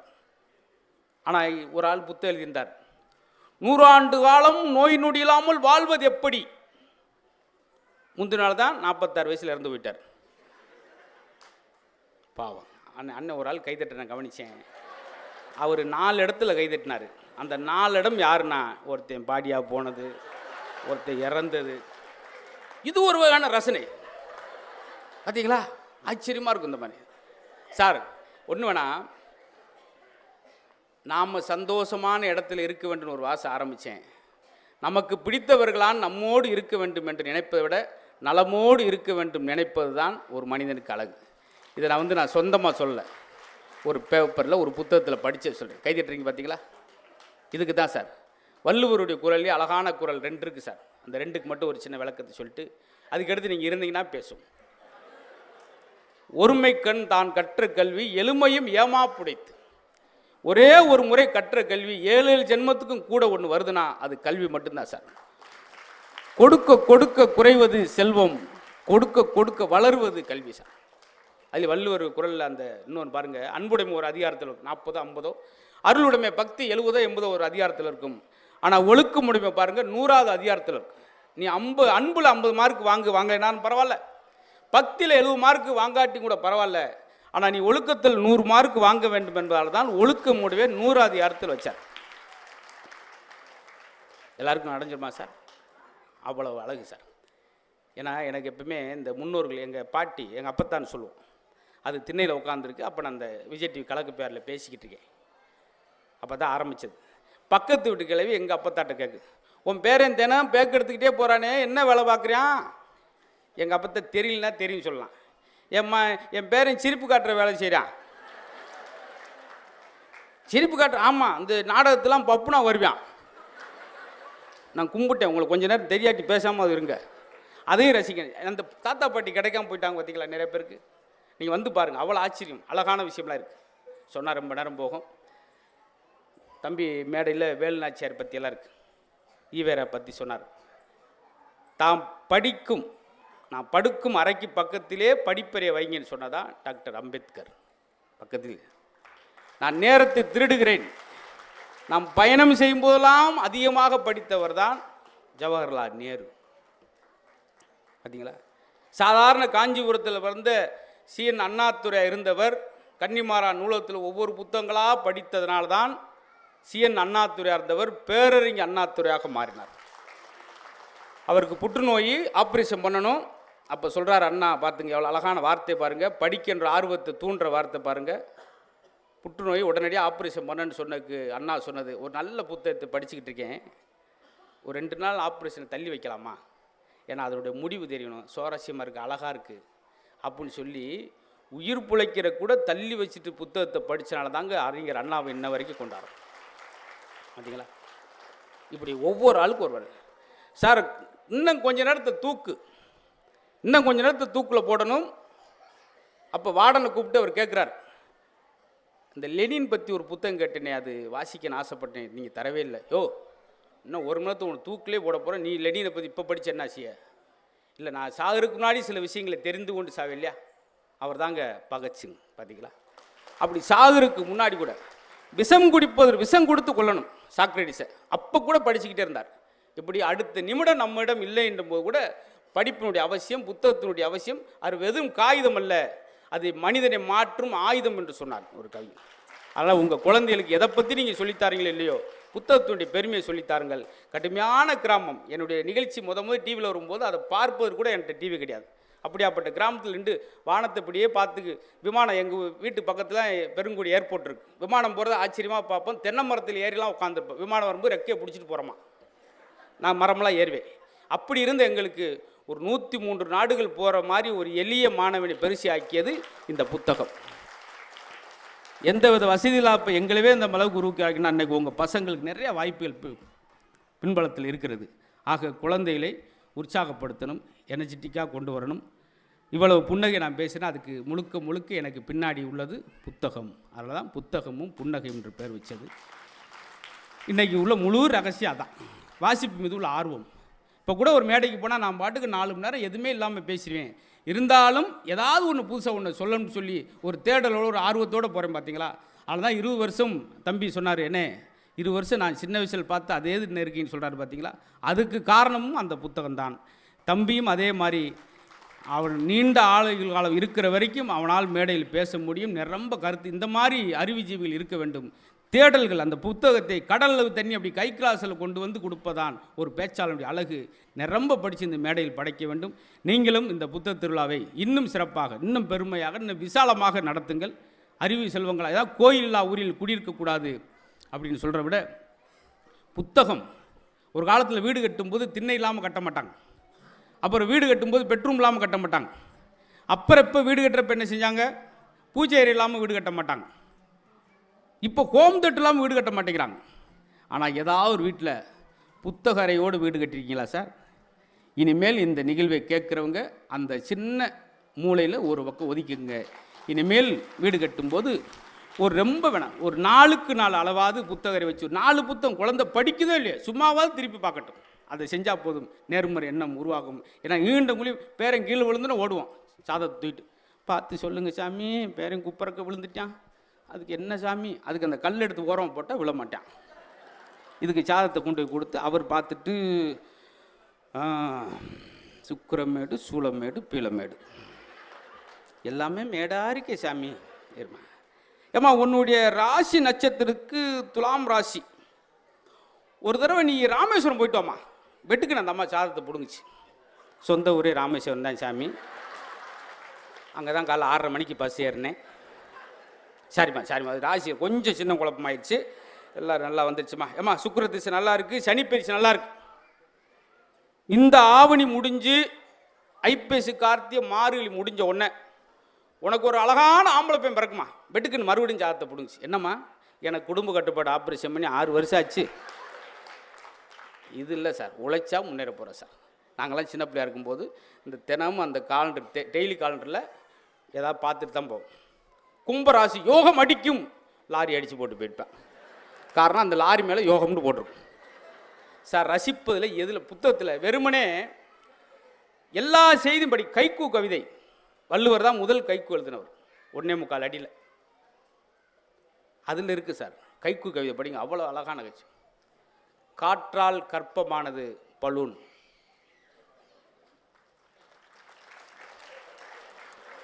ரொம்ப சூடேறி அங்கே 3.25 கிலோமீட்டருக்கு அங்கிட்டு ஒரு ஆள் கைதட்டி, அதை இவர் இங்கே பார்த்துட்டு இவர் எதுக்கு தட்டான்னு இவர் யோசிச்சு, அப்புறம் ஒட்டு மொத்தமாக நீங்கள் சேர்ந்து கைதட்டங்குள்ளி நான் செங்கல்பட்டு தாண்டி செவனேன்னு போய்கிட்டு இருப்பேன். என்ன காற்றால் அது நீங்கள் ரொம்ப சொன்னாதான் கேட்க மாட்டேங்கன்னு சுருக்கி சொன்னேன். அதுக்கும் சுருக்கிட்டீங்க. முன்னாலாம் நாங்கள் தம்பியெல்லாம் அசத்த பேரில் பார்க்கும்போது நீளமாக நகைச்சி சொல்லுவோம். இப்போல்லாம் கேட்குற நேரம் கிடையாது, எந்திரிச்சிடறேன். அன்றைக்கெல்லாம் பேசியிருக்கேன். முன்னுக்கு ஒருத்தர் யூடியூப் பார்த்துக்கிட்டே இருக்கேன். என்ன இந்த ஜோக்கை விட்டுட்டீங்க பாருங்க, அதை தாண்டா நேரடியாக சொல்லிக்கிட்டு இருக்கேன். இப்போ எல்லாமே நானும் கைக்கும் நகைச்சா சொல்ல ஆரம்பிச்சிட்டேன். எங்கள் தாத்தா பொசுக்குன்னு போயிட்டாரா, அப்புறம் பொசிக்கிட்டோம். இந்த மீட்டருக்குள்ளே தான் இப்போ சொல்கிறேன். அப்படி இருந்தால் அப்படி ஆயிடும். ஆக நேர்மறை என்னை குழந்தைக்கு சார் நான் ஒரு விஷயம் சொன்னேன். எப்படி பாசிட்டிவான விஷயத்தை உருவாக்கிக்கிற சார் நெகட்டிவ்க்குள்ளே. கொரோனா வந்துருச்சு, எல்லாம் அவதிப்பட்டீங்களே. இந்த இடத்துல ஒரு விஷயத்தை சொல்கிறேன். அதில் ஒருத்தர் எனக்கு ரொம்ப பிடிச்சிச்சு. நீங்கள் கைதிட்ட போகிறீங்க. கொத்தாக முடிகிறான் சார். இங்கே 400 500 எந்த நியூஸ் போட்டாலும், எந்த டிவியில் போட்டாலும் 400 800 500 பேராக கூடிக்கிட்டே இருக்கு, பாடியாக கிடக்கு. அதில் ஒருத்தன் இந்த ஆளுக்கு மெசேஜ் பண்ணுறான், ஊரெல்லாம் பரவுது கொரோனா, நான் உன் கனவுல வர்றேனா. இவனை எனக்கு ரொம்ப பிடிச்சிச்சு சார். எதை பற்றி அவன் கவலைப்படல பார்த்தீங்களா. இது மாதிரி நம்ம ஒவ்வொரு நாளையும் ரசிக்கணும் சார். ஒவ்வொரு நாளையும் ஒவ்வொரு மணித்துளியும் ரசித்து வாழ்வனுக்கு தான் இந்த உலகம் சொந்தம் சார். நாளை நாள் நம்ம ஒரு காலத்தில் பெரியவங்க சொல்லுவாங்க தெரியுமா, நேற்று இருந்தவன் இன்னைக்கு இல்லை, இன்னைக்கு இருந்தவன் நாளைக்கு இல்லை. அதெல்லாம் அன்னைக்கு. இன்னைக்கு நைட்டில் இருந்தவன் பகல் இல்லை. நேற்று என் கூட தான் மாப்பிள்ள 11 மணிக்கு 2 புரோட்டா சாப்பிட்டு வந்து படுத்தேன். 12:45 அப்படின்னா டப்புண்டு நெஞ்சடிச்சு பார்த்தீங்களா, ரொம்ப சுருங்கிடுச்சு சார். அதுக்காகத்தான் சொல்கிறது, வாழ்க்கை விசாலமாக்கணும்னா அந்த உலகம் எப்படி விரிந்ததோ நம்ம இதயத்தையும் பெருசாக. இப்போ நான் ஒரு முடிவு சொல்லிட்டு ஒரு டிப்ஸ் கொடுத்துட்டு போகிறேன். எல்லாம் பேசுனீங்க சார். சார் உங்கள் மனைவி உங்கள் மேலே கோபமாக இருக்காங்க, அதை ஒத்த வார்த்தையில் இந்த பாருங்கள், இந்த அதுக்கு முன்னாடி இதை சொல்லிடுறேன். இறைவன் படைப்பிலே ஆச்சரியமான உறுப்பு ஒன்று இருக்குது நம்மகிட்ட, அதுதான் நாக்கு. 24 ஹவர்ஸ் ஈரத்திலே இருக்கக்கூடிய உறுப்பு இந்த நாக்கு. எதுக்காக தெரியுமா, உன் வாயிலிருந்து வர வார்த்தை குளிர்ந்த வார்த்தையாகவும் மற்றவன் ஈரப்படுத்துகிற ஈரமான வார்த்தை இருக்குன்றக்காகத்தான் நாக்கு ஈரத்திலே படைச்சது. அது எப்படி மாற்றலாம் தெரியுமா, உங்கள் ஒய்ஃப் ஃபோன் பண்ண, ஏங்க எங்கே இருக்கீங்க, எங்கே இருக்கீங்க,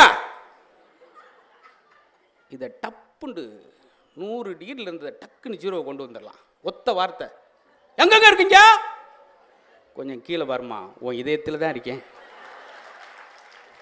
உடனே அங்கே குறைஞ்சிடும், பார்த்து மெதுவாக வாங்க சார், புருண்டு வண்டியை ஓட்டிட்டு ஒன்றும் அப்படி ஒன்றும் அவசரம் இல்லை. ஒத்த வார்த்தையில் முடிஞ்சு போச்சு. இதை கற்றுக்கிட்டோம்னா போதும். ஏமாத்து நடிக்க தெரியணும், நடிக்க தெரிஞ்சால் போதும், நீங்கள் சந்தோஷப்பாரு. அங்கே ஒரு ஆள், ஆஹா முத்து பதாயா கரெக்டாக சொல்லித்தரேன் அப்படின்னு பேனா பேப்பர் எடுத்துட்டார். இனிமேல் படுறேன் என் வீட்டிலே சண்டை கிடையாது. இந்த மாதிரி ஒரு 4 பாயிண்ட்டை சொல்லியா. உங்களுக்கு உங்கள் மனைவிக்கு சண்டை வருதா, ஆண்கள் செய்ய வேண்டிய முதல் வேலை, மனைவிக்கு உங்களுக்கு தீவிரமான சண்டை வரும்போது ஆண்கள் உங்கள் செருப்படுங்க, காலில் ஓட்டு வெளிக்கடையில் டீ குடிக்க போயிருங்க. ப்ராப்ளத்தை அப்புறம் நம்மளா சால்வ் பண்ணலாம் சார். திடீர்னு கேட்பாங்க, எங்க திடீர்னு நேற்று நெஞ்சை பிடிச்சிட்டு உட்காந்துட்டீங்க அட்டாக்குன்னு சொல்லி, வாங்க எக்ஸ்ரே எடுப்போங்க, இதயத்தில் என்ன இருக்குது ஏது இருக்குன்னு டாக்டர் சொல்லிடுவார். வேணாம்மா வேணாம்மா, ஏங்க இப்படி அடாவடியாக இருக்குங்க, வாங்க ஏதாவது ஒன்று இதயத்தில் என்ன இருக்குது ஏதுக்குன்னு சொல்லிடுவார். வேணாம்மா, இங்கேருந்து போய் எக்ஸ்ரே எடுத்து 2000 ரூபா செலவு பண்ணி எதுக்கு, இதயத்தில் நீதானமாக இருக்க, 5 நாளைக்கு ஐர மீன் குழம்பு கிடைக்கும். இப்படியே ஏதாவது ஒன்று கேட்டுக்கிட்டே இருங்க. காலைல எந்திரிங்க 7 மணிக்கு, ஏப்பா அன்னைக்கு சாயந்தரம் மழை வருமா லட்சுமி, ஏங்க என்கிட்ட கேட்குறீங்க, நானா வானிலை அறிவிப்பாளரா, இல்லை சாயந்தரம் 5 மணிக்கு மழை வருமா, ஏங்க என்கிட்ட கேட்குறீங்க, மழை வர்றது அப்புறம் மயிலுக்கு தெரியாதா, தொடர்ச்சி ஐர மீன் குழம்பு தான், போவோம் முகரே கண்டுக்கிட்டு அப்படி சொல்லக்கூடாது, சொன்னா போச்சு. ஆனால் எல்லாத்தையும் மாற்றணும் சார். எல்லோரும் மனைவிக்கு என்ன சார் கிஃப்ட் கொடுப்பாங்க, சேலை வாங்கி கொடுப்பாங்க, மோதிரம் வாங்கி கொடுப்பாங்க. பிறந்த நாளுக்கு ஒருத்தர் 4 அடி நீளத்தில் சௌரி முடி கொடுத்தேன்.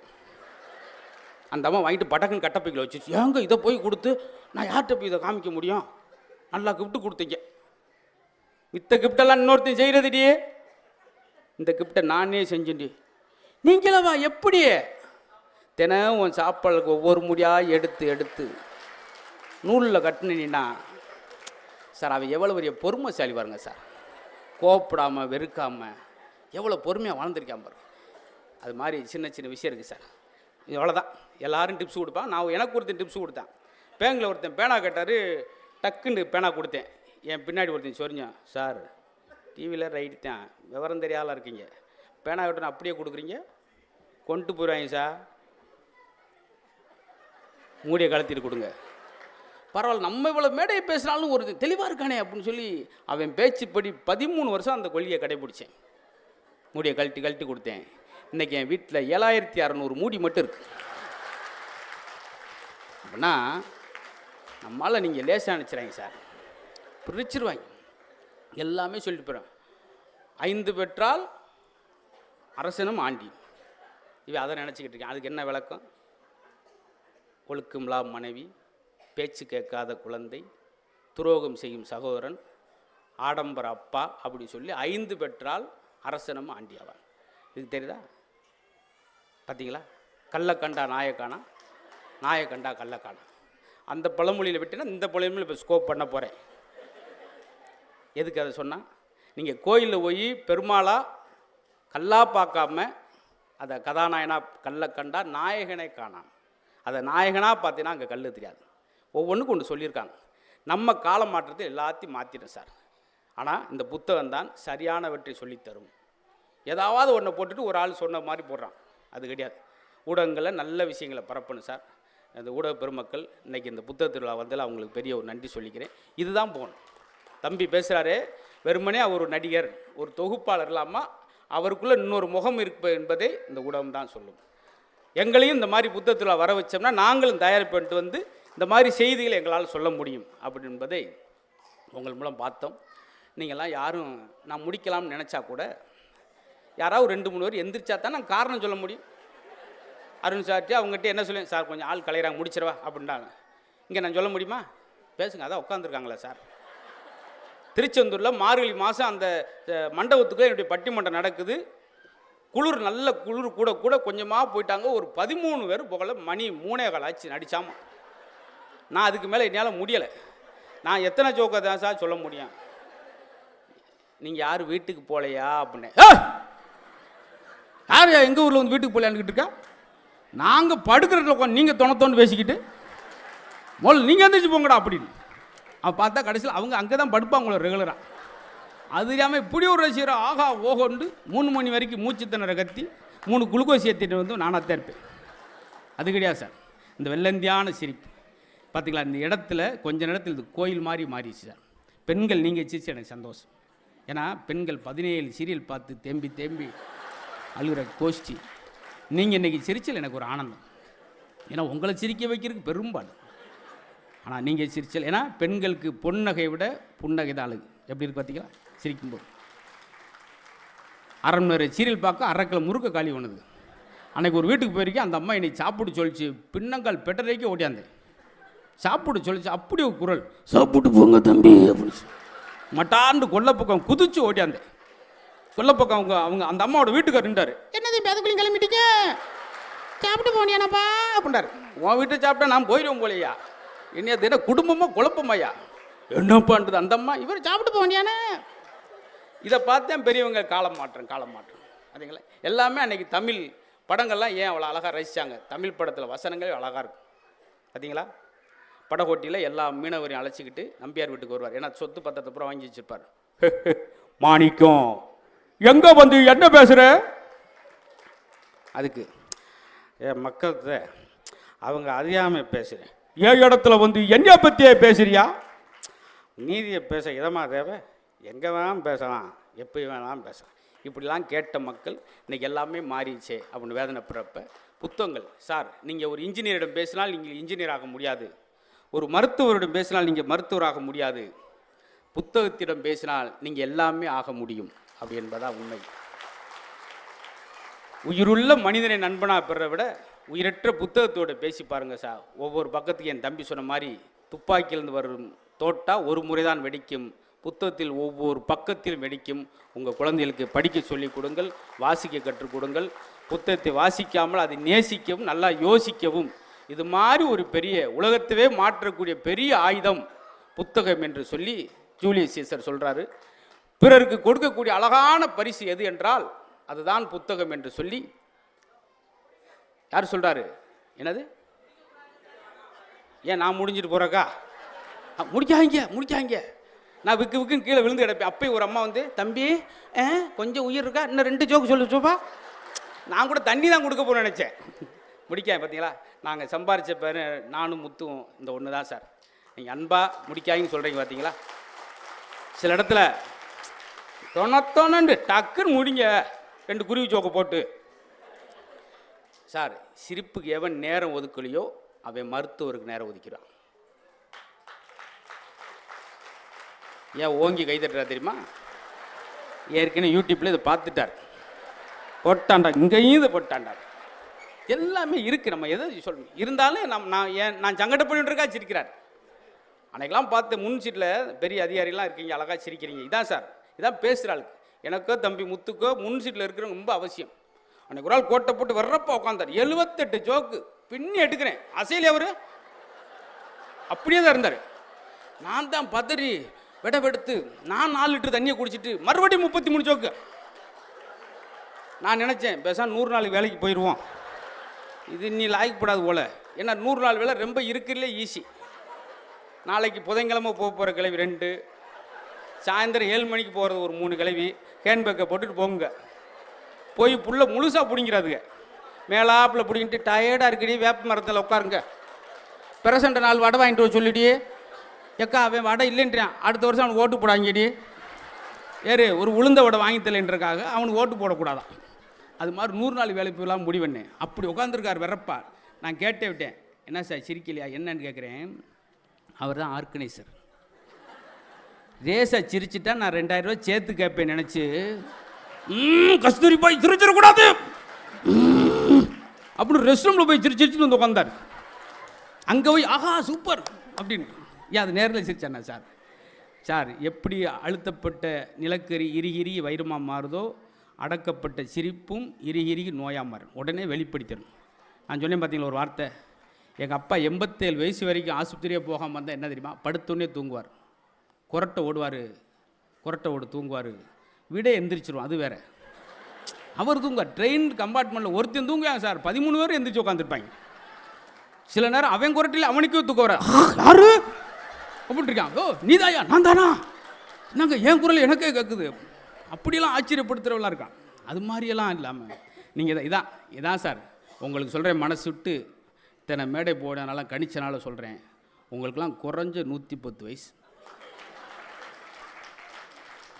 பார்த்தீங்களா? அப்படி சிரிச்சிங்க. அதனால் இதே மகிழ்ச்சி, இதே ஆனந்தம் ஒவ்வொரு புத்தக திருவிழாவிலும் உங்களுக்கு கிடைக்கணும். ரொம்ப அறிஞர் பெருமக்கள் வந்து இந்த மேடையில் பேசுகிறாங்க, அத்தனையும் பயன்படுத்தி கொள்ளுங்கள். நான் ஒரு வார்த்தை சொன்னேன், அது எவ்வளோ உண்மைன்ற பார்த்துக்குங்க. அவங்க ஏன் ஆஸ்பத்திரிக்கே போகலைன்னா அவரே சிரித்து மகிழ்ச்சியாக இருந்தேன். டாக்டர் சொக்கலிங்கம் சொல்கிறார் பார்த்தீங்களா, நீங்கள் 95 ஆண்டு காலம் நோய் நொடி இல்லாமல் ஆரோக்கியமாக இருக்க வேண்டும் என்றால் எப்போதும் மகிழ்ச்சியாக நேர்மறை எண்ணங்களோடு சிரித்து கொண்டே இருங்கள். உங்கள் உறுதியாக 95 ஆண்டுகள் இதய நோய் வராது என்று நான் சொல்லலை, இதே நிபுணர் டாக்டர் சொக்கலிங்க சொல்கிறார். நானும் இப்போ டாக்டர்கிட்ட போனேன். டாக்டர், வலது காது ஒரு வாரமாக கேட்கவே மாட்டேன் டாக்டர்னே, நெஞ்சு வலி சரியாயிரும். அவருக்கு காது கேட்கல சார். அப்புறம் மிஷின் எடுத்து மாட்டி விட்டேன். வலது காது கேட்க மாட்டேங்குது டாக்டர். வயசு என்ன? 43 அப்படின்னு.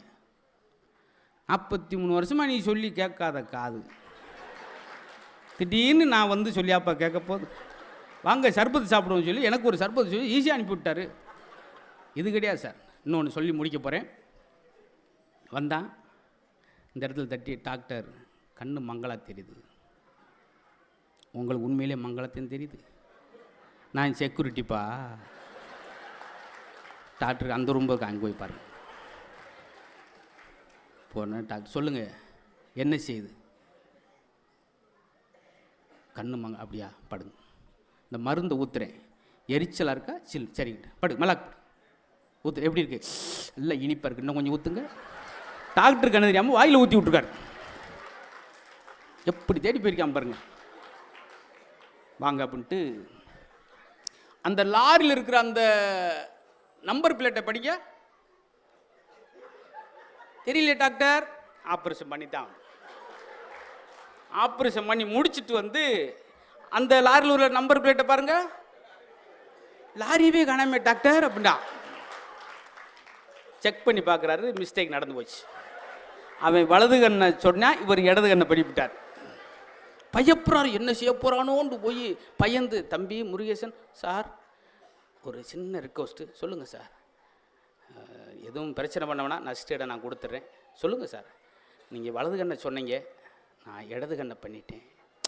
ஆட விடுங்க சார். இது ஒரு பெரிய குபீர் ஆயிடுச்சு இவருக்கு. என்ன கண்ணவே மாற்றி போட்டான், அசால்ட்டை விடுங்கன்ற. ஏன் தம்பி, உன் கூறுவார் தெரிஞ்சா நான் ஆரம்பத்தில் கண்ணை மாற்றி சொன்னேன் அப்படின்னா. ஏன்னா இவன் இப்படி பண்ணுவான்ட்டு அவனுக்கே தெரிஞ்சிருக்கு. இவன் ஆள் சரியில்லாமல் இருக்காரு, நம்ம தொடக்கத்தில் மாற்றிடுவோம். இல்லாட்டி என்ன ஆகும் பார்த்துருக்கீங்களா? ரொம்ப பிரமாதம். என்கிட்ட வந்து 7,30,000 ஜோக்கு இருக்குது. அத்தனை சொன்னால் நீங்கள் வாட்டு உட்காந்துக்கிட்டே இருப்பீங்க. முத்துக்குமரன் நினைப்பார், ஏன்னா நானும் பேசியிருப்பேனே அப்படின்னு. இருந்தாலும் எல்லாமே தேன் மாதிரி அளவாக இருக்கணும். கொஞ்சம் நகைச்சியோடு நாங்கள் போனாத்தான் அடுத்த வருஷம் எங்களை கூப்பிடுவீங்க. எல்லா நகைச்சியும் சொல்லிட்டேன்னா எல்லாம் முடிஞ்சு அப்புறம் எதுக்கு நினைப்பீங்க. அதனால் வேணும் பேச்சுக்கலை, அருமையான கலை. அது எனக்கு ஒரு எளிய கிராமத்தில் பிறந்து படிப்பறிவில்லாத அம்மா அவங்க என்னை இந்த அளவுக்கு கொண்டு வந்திருக்காங்கன்னா, அம்மா வந்து எனக்கு உலகத்துக்கு அறிமுகப்படுத்தினாங்க. இந்த தமிழ் தாய் தான் எனக்கு உலகம் மட்டும் இல்லாமல் எல்லா நாட்டுக்கும் அழைத்திட்டு போனது. அதற்கு காரணம் புத்தக வாசிப்பு. ஒரு பஸ் ஸ்டாண்டில் நின்று ஒரு கடலைப்பருப்பு வாங்கி குறித்தா கூட அந்த கடலை குறிக்கிறோட அதில் நான் பேப்பரில் எழுத்த குறிப்பேன். அதில் எங்கேயாவது நகைச்சுத்தூண் இருக்கான்னு தேடுவேன். அந்த ஒரு சின்ன விஷயம் என்னை இவ்வளோ வருஷம் மாற்றினதுக்கு காரணம் புத்தகம் என்பதை என் வாக்கு மூலமாக சொல்லி உங்கள் குழந்தைகளுக்கு சொல்லிக் கொடுங்கள். எப்போதும் அன்போடு இருங்கள், பாசமாக இருங்கள், நேசமாக இருங்கள் என்று சொல்லி திருவள்ளூர் மக்களை அத்தனை பேர் அன்போடு வணங்கி உங்களிடம் அன்போடு விடைபெறுகிறேன். நன்றி நன்றி நன்றி.